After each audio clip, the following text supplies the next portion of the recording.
আজ আমি চলে এসেছি আমাদের ট্রি লাইফ নার্সারির মাদার প্ল্যান্টে। মানে এগুলো কুল গাছের মাদার প্ল্যান্ট। আর এখানে এত রোদ্দুর কি বলবো, মানে চোখ বুঝে যাচ্ছে। এগুলো হচ্ছে কুলের মাদার প্ল্যান্ট।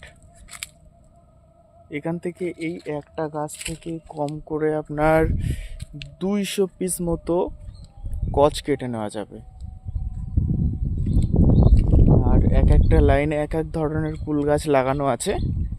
এত রোদ্দুর কি বলবো মাঠে, মানে থাকা যায় না। তাও ভিডিও বানাচ্ছি। যাই হোক,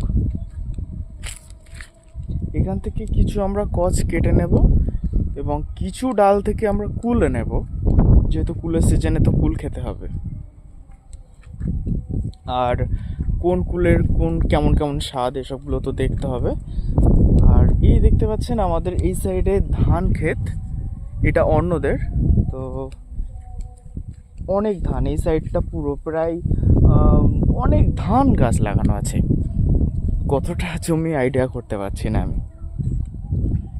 আর এগুলো একটা দাদার, এই সাইডটা একটু পাতলা করে লাগানো আছে, কারণ এখান থেকে এরা কুল সংগ্রহ করবে, ওই জন্য পাতলা করে লাগানো আছে।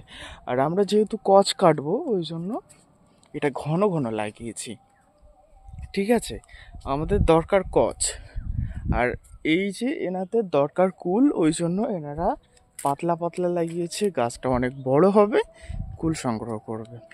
আর গত যে চালানে, মানে গত বছরে এত কুল হয়েছে কি বলবো।